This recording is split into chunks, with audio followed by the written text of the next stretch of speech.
So let's start with these and how you have to place those. So again, you have to place these from or on these blue pins, right, or blue pads. So what we have on our this footprint, again our system on chip is on the top layer, so that means we can't place another components on the same layer. So firstly press L. So now it will change its layer to bottom layer. Now you have two options. So again you can see we have one ground pad and one CPU, right? And you can see how this system on chip is designed, right? It has these the power pins, power pads here. Then next to power pads they have grounds, okay? And that means they want us to place the bypass capacitors on these two pads. Similarly here you can see for these power pads they have multiple grounds here, right? Similarly on this direction we have only ground. So just tell me, I have two options, right? Either we can place the component, either we can place the component like this, or we can place the component like this, right? And which one you will prefer? Anybody wants to answer this? Obviously like this, right? So now we can place the component like this. Okay, just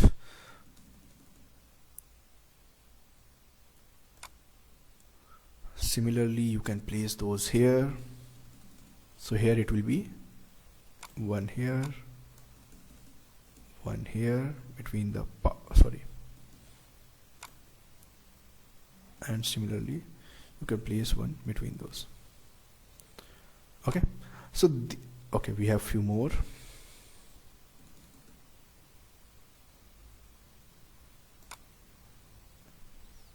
And where we can place, okay, we can make some space in this section. That's it. Okay, hold on.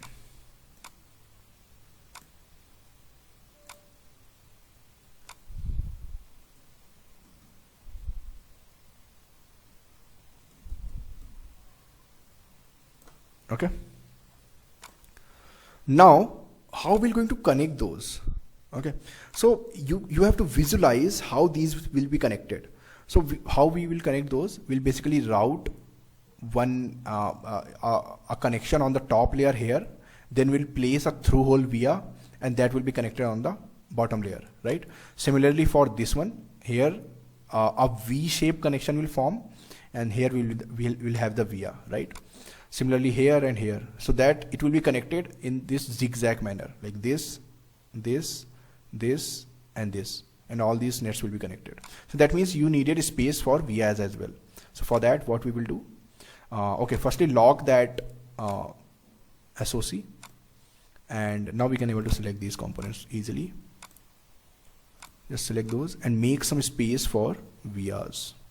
Okay, so here, like on the first iteration of the component routing, we will not kind of take care of if vias are on the pad or not. That we can do later, because when we take care of everything at the beginning, then we can't able to finish this layout, because it is huge time taking.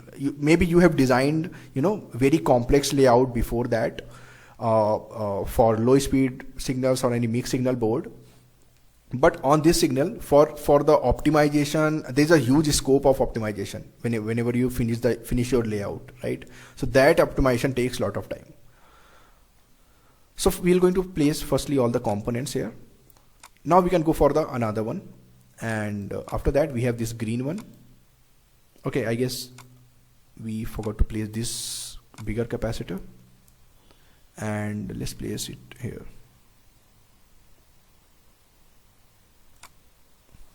Okay, now here if you're talking about the clearance, so you can see we have enough clearance between the pad and this one, right? So if you want, you can just align those lines as well.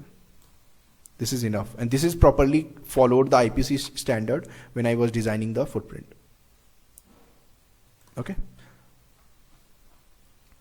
that is one thing. Apart from that, we can just follow the green one. Okay, So just select this first, then this is the logic net. So we have these components.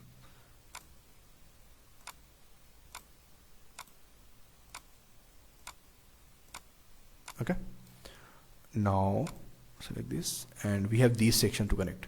So before start placing the component, you can just see the orientation, like how you have to connect. So these grounds are occupied by this CPU underscore L net, right? That means we have to place that component in a way so we can use these ground pads. Okay. Similarly, in this direction, you'll see we have VCC, VDD here, and ground next to that, right? All this section has the same thing. So we'll start the placement in that orientation, like that. Just change the layer first, and try to place one capacitor on each pad. And if you have extra, if you want, you can remove those, or just if you have a space, you can place those. So here on this schematic page, we always guess, okay, the number of pads should be equal to the number of capacitors. But when we're going to place the capacitor, you can see we can use the common capacitor for these two pads, right? So we'll have few extra capacitors at the end that we can remove. Okay, because these capacitors, the purpose of these capacitors is to bypass as well as the bulking up, right? The bulk capacitors are there, few bigger ones. Anyways, okay, I've selected that again, I guess. So let's place it. One here, and let's change the layer for this as well, and one will be in this section. Okay, so if you are seeing, our mouse is like directly snapping on this particular pad, right? And by that it is kind of difficult to place the component, because when I'm going to place that between those, it will snap that, right? So the solution for this is hold the control key. When you hold the control key, it just stops snapping. You can see that, right? And you can move your component on the grid. So whatever the grid you have defined, for example, in our case, it is 1 mil. Let's change that. Okay, 1 mil is very small. I just forgot to change it. So for that, just press G and just change it to 0.1 mm. Okay, just skip these two capacitors because we've already placed those. Okay, now I start placing the another. So now it will be fine. Just press the control and you can hover across the grid.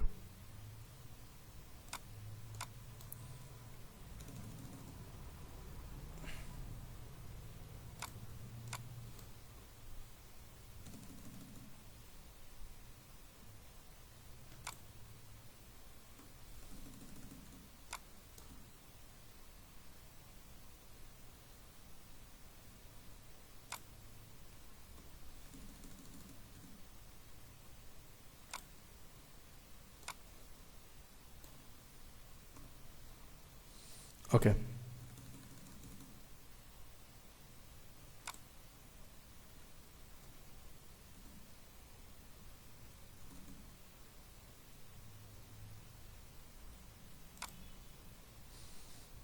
Okay, this is another set of capacitors, and we can adjust that during the layout. For now, just fit those capacitors, and let's see another one. So now we have this center logic, and for that we have to select this and all these components. So I guess you know that, right? When we select a component in the order, for example, I started selecting component from left to right, then the placement will be the same way, right? When we do the reposition selected component. So now we have to do this section. Just change the layer, and it is the same, right? So for this one, we have space here. Change the layer.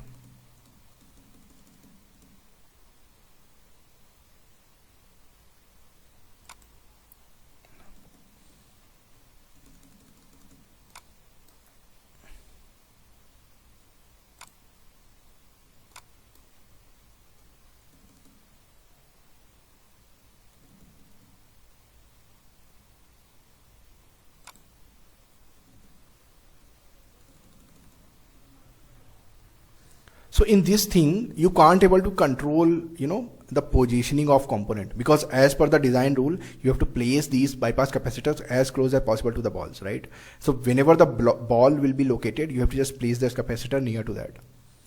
So that means you can't, ideal layout should be like that, right? But if you want to, follow some design, like things should be aligned properly, or you can do that, because these are ultimately power pins, and you can put some length there, but again, that length can, kind of block some other balls during the time of fan out, right?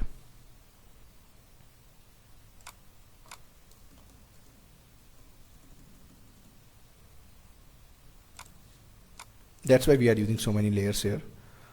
So when you will be practicing that, things will be easy for you. So there will be like huge scope of mistakes that you can do during the layout and placement. Here, if you can,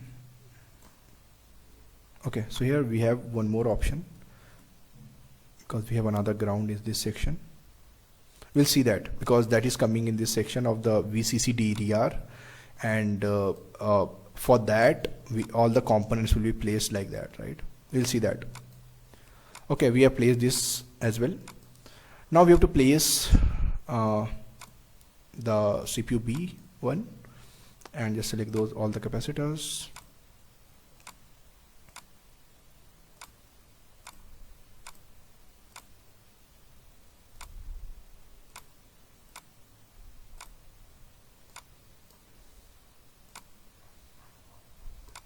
Okay, so from here you can imagine, okay, we have these pink pads, right? And we have to connect those.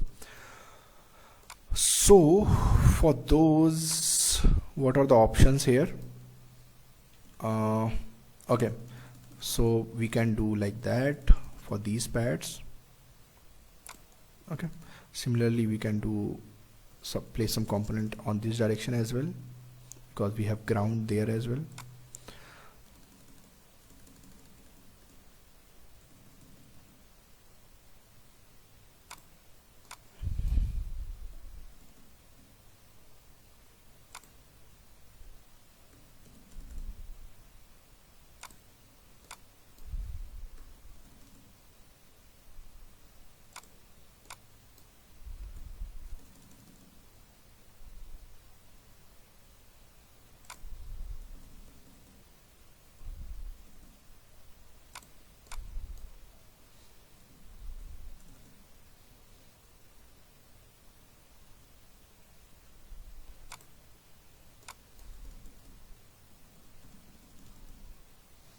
And obviously this placement is not final, okay? So maybe in during the layout you have to adjust those. Okay, so here we have to create some space because it has ground and VCC here.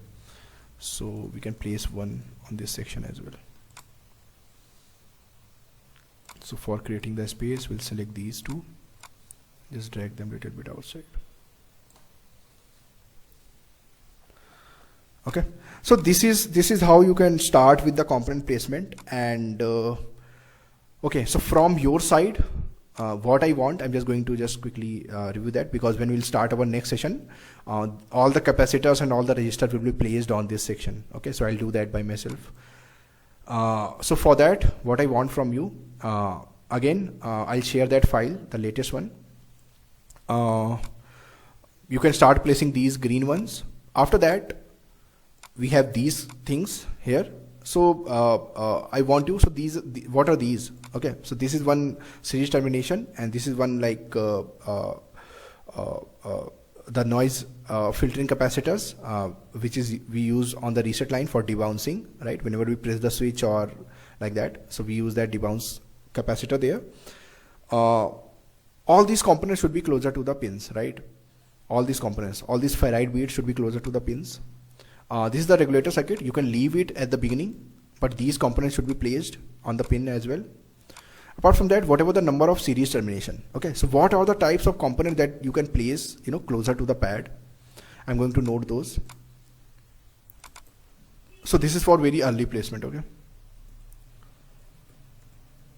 for early placement, you have to the first thing is all the bypass capacitors caps should be connected on the pads, or should be closer to the pads, right? Obviously it should be connected, but it should be as closer as possible to the pads. Another thing is, apart from those, we have pull-ups and pull-down. Okay, you'll find those components.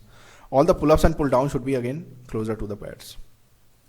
So it's the same thing, right? Closer to the pads. The third thing is we have few reference registers. If you remember, we are using a lot of reference register for HDMI, for PCIe, for MIPI DSI, MIPI CSI, right? For EDPs as well, we have a lot of reference register of 6.02K, 4.57K, like that. So all the reference register should be on the as close as possible to the pad. Okay, apart from that, we have series terminations. These should be also some as close as possible to the pad. Apart from series termination, we have some DC blocking capacitors for EDPs, and we are using some DC blocking capacitors on the type C as well. Okay, so for type C, the DC blocking capacitor should be we can place those capacitors on the top layer, but closer to the pad. So again, we can put those also in the same section. So DC blocking caps also closer. Apart from those, we covered series termination, DC blocking. So you'll find there are few Zener diodes on the line, right? So again, what is the purpose of those Zener diodes? When there will be like voltage spikes, it will be because what Zener diodes does, there is a particular voltage Zener diode, and if the voltage on the line will exceed over that voltage, so that current will be flowed through the Zener, right? So there will be few Zener diode on the line, and those will be also kind of placed closer to the pin.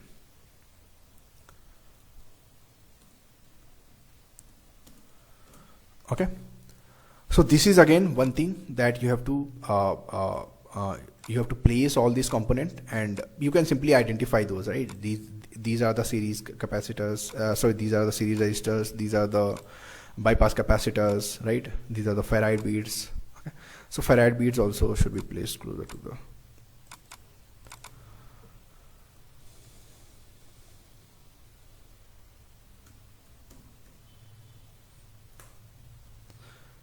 Apart from that, okay, so these are all the components, and when you will place those components, this whole section of the RK333 will be completely packed. I can show you using a reference design. As you can see, let's open, go to the second one. So there on the first one also I placed all the components. So let's open this one.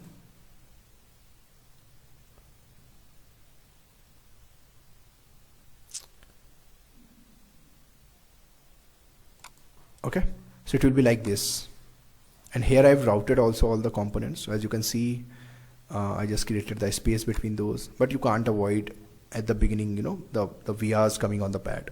But yeah, but later during the optimization, we'll see, okay, we have this much section or this is space empty, so we can kind of spread the component across this section, and using that we can able to avoid the VR placement on the pad, right?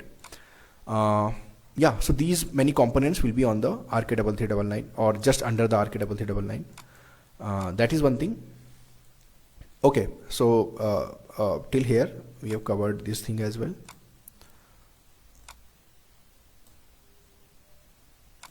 Okay, and this is a kind of your task. If you want, if you have time, you can do that. But I will do, and we'll start the placement after this section. Okay, so I will do those placement, and then we start from the another one. Okay, so let's discuss this thing, what I wanted to tell you from this one. So if you remember, I've shown you one table, which is this one. Okay. So the name of this document is RK3399 impedance table. Okay. So what is the meaning of impedance table? So here what I did, let's discuss one group. So this is the LPDDR4. Okay. And we have already discussed LPDDR4 has these signal groups like DQ, DQS, DM, command and address, clock, and all the control signals, right?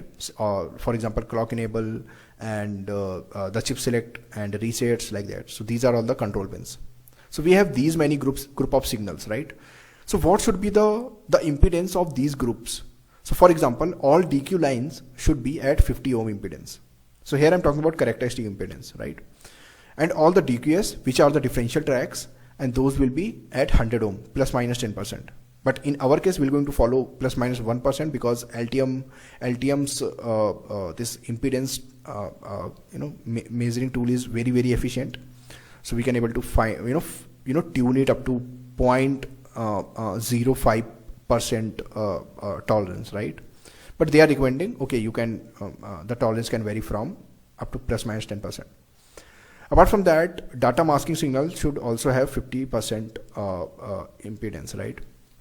So this is one thing that I wanted from your side.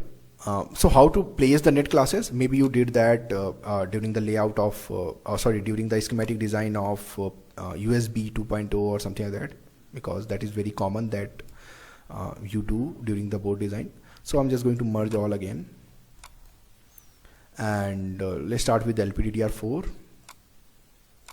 Okay, so here we have two options. Either we'll place all the nets on the memory, or we can go for the LPDDR4 section. Okay, this is LPDDR4. So this is the other side of the tracks, right, which is the RK3399. The advantage of this placing all the nets on this side is this is not divided as per the group, right? And we know that all the data or all the DQ signals should have 50 ohm impedance, right? So for that, what we will do, so how to do that, how to assign the net class on a single net. Firstly, I'll tell you this thing. So this is one which we call parameter set. Okay, and you have to just select that and just change the name of that, whatever the label you want. For example, I want 50 ohm. Let's say impedance. Okay.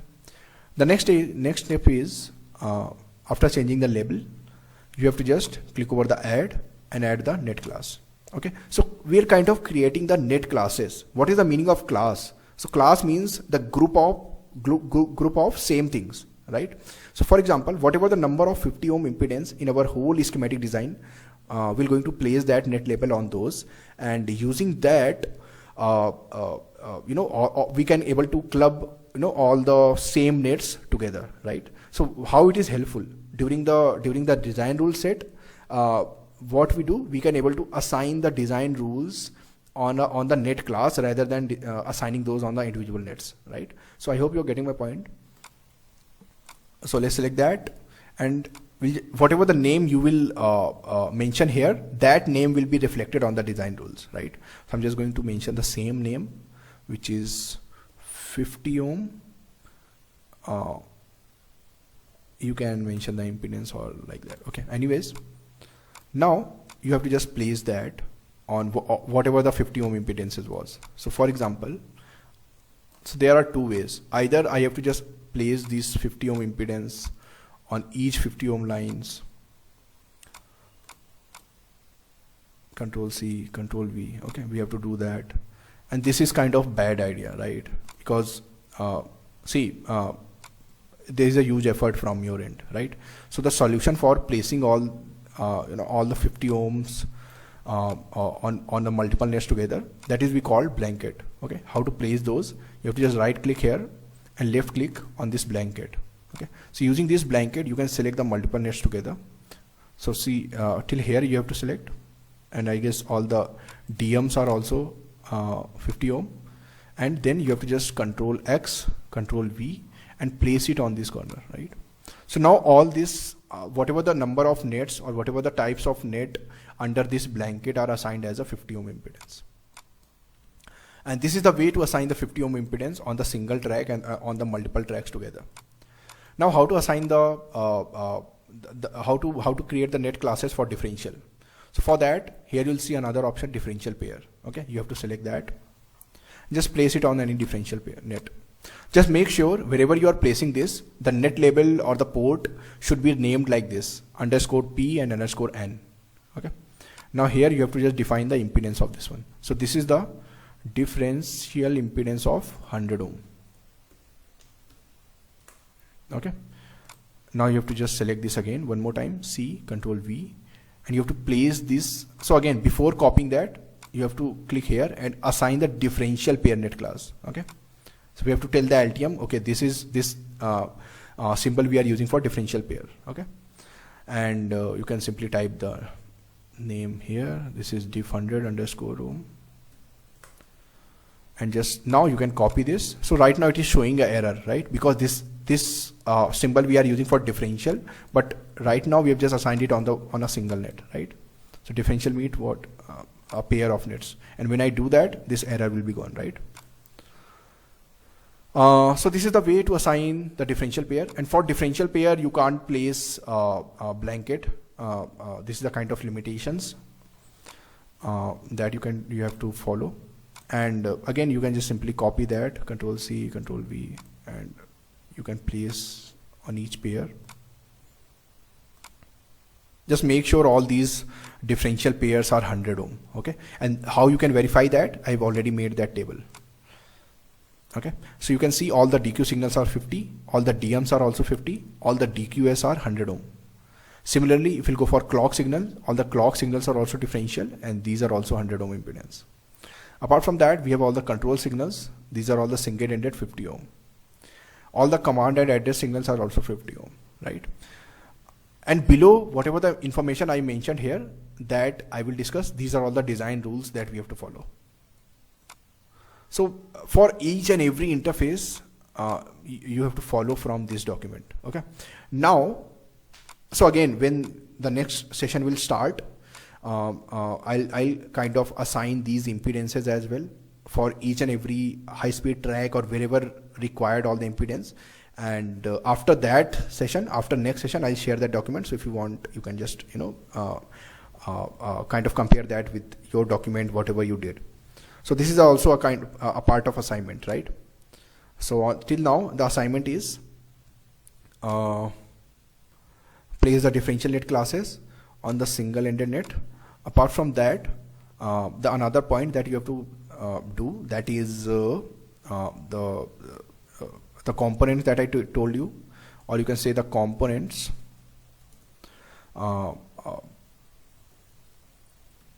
connected on the RK3399. Okay, so not all the components, you have to just follow the